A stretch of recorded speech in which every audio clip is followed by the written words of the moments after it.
자, 여러분들 오늘의 문제 시작할까요? 여러분 벌써 금요일이에요. 일주일이 진짜 너무 엄청 빨리 지나가는 것 같지 않으세요? 근데 이제 시험이 다가오면 더 그럴 거거든요. 그러니까 지금 열심히 하자고요, 우리. 자, 이번 주 마지막 이제 1일째인데 갑니다. 아청법 문제입니다. 아청법인데 천천히 가볼게요. 여러분 폭행 협박으로 아동 청소년을 강간할 목적, 강간은요, 이 폭행 협박 아동 강간은 예비 음모도 처벌을 합니다. 알아두셔야 돼요. 이건 예비 음모도 있어요.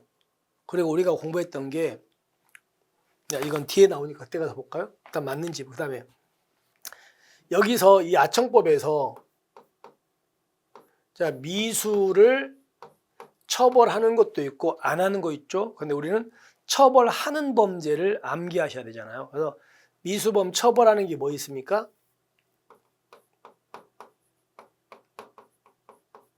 아동 청소년을 강간하거나 강제 추행 등입니다.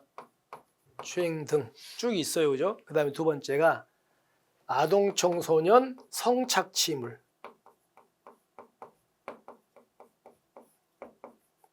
여러분 성착취물 중에서 미수를 처벌하는 거 뭐만 있습니까?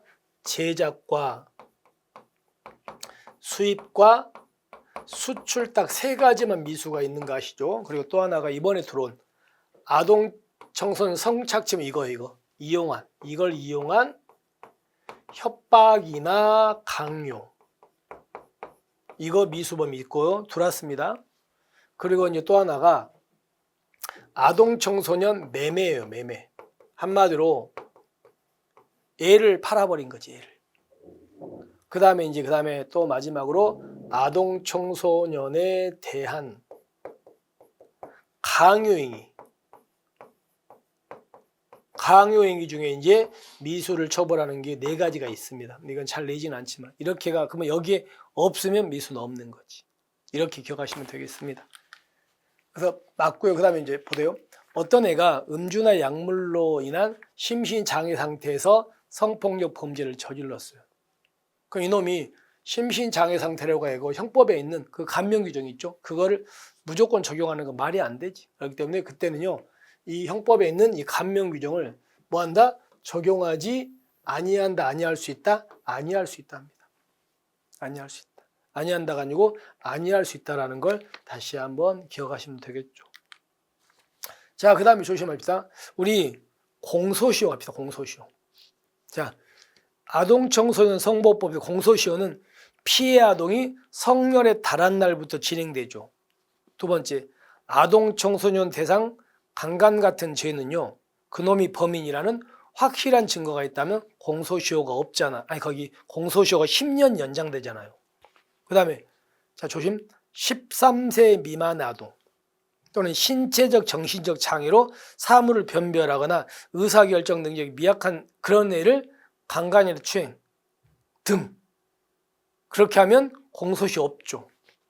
얘가 그 중에 하나야. 그래서 위계위력으로 13세 미만 아동성 간음도 이것도 공소시효 없습니다. 아까 거기에 들어가요. 그래서 공소시효가 없지 성년에 달하는 죄인인데 아니 말이 안 돼. 공소시효가 없어 아예. 됐죠? 잘못됐습니다. 공소시효 없어요. 그 다음에 또 하나가 강간이나 강제추행을 한 놈이 피해자를 죽였어. 강간 등 살인도 공소시효 없죠. 또 뭣도 없습니까?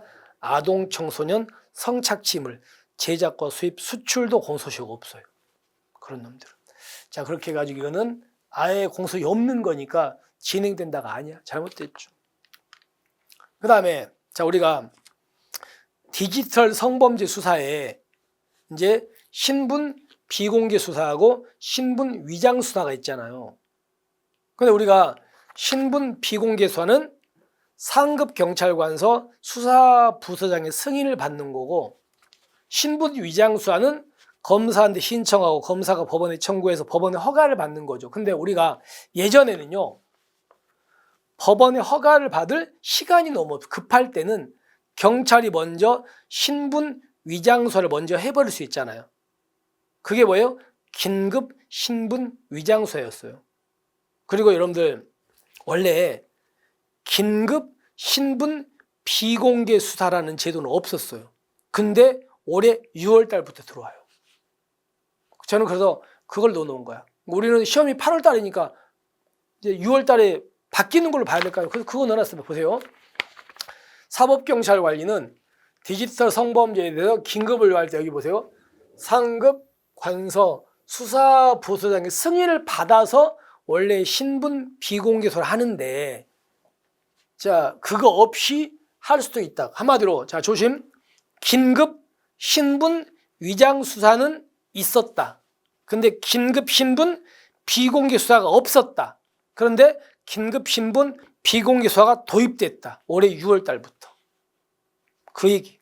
그래서 할 수 있으면 신분 비공개 수사하면 지체 없이 상급 관서 수사부서장한테 보고해야 되고요. 그리고 48시간 이내에 승인을 못 받으면 멈춰야 됩니다. 그거 비슷하죠. 일단 여러분들은 신분 비공개 수사에도 긴급 신분 비공개 수사가 도입됐다는 거 놓치면 안 돼. 맞습니다. 자, 그 다음에 우리가 신분, 자, 잠깐 봅시다.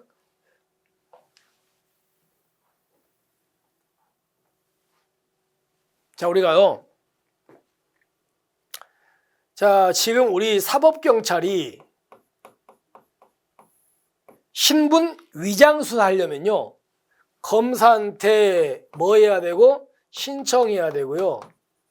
검사가 법원에다가 뭐 해야 되고 청구해서 법원에서 허가를 해줘야 돼요. 근데 문제는 법원에 허가를 받을 시간이 없어. 너무 급해. 그러면 그때는 법원에 허가 없이 사경관이 그냥 먼저 신분 위장 수사 있죠? 위장 수사 너무 급하니까 해버린다고. 이걸 우리가 긴급 신분 위장 수사라고. 근데 이때 긴급 신분 위장 수사할 때 검사의 지휘인 받아 안 받아? 안 받아요. 필요 없어요. 그냥 경찰이 하면 돼. 그리고 이거 하고 나면 우리 경찰은요. 지체 없이 검사한테 신청을 해야 돼. 그리고 검사가 여기다 청구해서 나중에 법원 허가를 받는 거거든요. 근데 그때 검사는 경찰이 이걸 들어갈 때 몇 시간 이내 청구, 48시 청구, 이거 새로 갑니다. 일단 여기서 뒤에 보시면 사법경찰 관리가 긴급 신분 위정할 때는 미리 검사지 마. 이거는 없어. 이 뒤에는. 이 조문. 여러분들 이거를 이제 제가 만든 게 아니고요. 여러분 나중에 승진 공부하는 책에 나와 있는데 이게 뭐하고 헷갈리면 안 되냐면 여러분 이거 아시죠? 형사법에서 통신 제한 조치 배우시죠? 통비법에. 근데 통신 제한 조치도 법원의 허가를 받는 거죠. 근데 법원의 허가를 받을 시간이 없으면 경찰이 통신 제한 조치를 먼저 해버릴 수 있잖아요. 그게 뭐예요? 긴급 통신 제한 조치죠. 근데 거기서 통비법에 있는 긴급 통신 제한 조치는 경찰이 허가 없이 하지만 검사의 지휘 받잖아. 거기는 검사의 지휘 받게 돼. 근데 여기는 지휘 안 받아요. 아시겠죠? 그러니까 그거하고 이제 좀 섞이지 마라. 이런 의도로 아마도 이런 지문을 낸 것 같아요. 승진 공부하는 책에. 다시 한번 이거 보시면 되겠습니다. 잘못됐습니다. 그 다음에 국가수사본부장은요. 신분 비공개가 끝나면 즉시 누구한테 보고입니까? 경찰청장 아니에요. 누구? 여기가 국가경찰위원회야. 여기다가 보고하는 즉시 해야 돼요. 그리고 또 수사본부장은요. 국회 소관 상임위원회예요. 상임위원회에다가 이때 반기를 보고입니다. 그래서 자 여기 때문에 잘못된 거예요. 아시겠죠? 됐습니까? 이렇게 해서 여기까지 기억하시면 될 것 같습니다. 자 여러분들은요. 이제 여기는 적용하지 아니할 수 있다. 그리고 여기는 공소시효가 아예 없다. 그리고 이제 여기서 미리 검사의 지휘를 받을 필요가 없다. 그리고 청장이 아니고 국가경찰위원회고 여기가 국회 소관 상임위원회다. 아시겠죠? 그래서 이 4개가 지금 잘못됐고 3개가 맞고 이렇습니다. 자, 이렇게 해서 오늘의 문제를 마무리하겠습니다. 아마 이 문제는 되게 맞추기가 쉽지는 않았을 것 같아요. 됐죠? 이렇게 해서 여러분께서 혹시라도 뭐 틀린 부분이 있다면요. 다시 한번 꼭 그 부분 챙겨보시는 거 추천합니다. 꼭 하셔야 돼요. 귀찮아도 해야 돼. 자, 이렇게 해서 오늘 우리 이렇게 마무리하고요. 네. 다음 주 있죠. 다음 주에 또 여러분에게 새로운 문제로, 더 좋은 문제로 또 인사드릴게요. 이번 주말 놀면 큰일 납니다. 열심히 하시고 우리는 다음 주에 뵙겠습니다. 수고하셨습니다.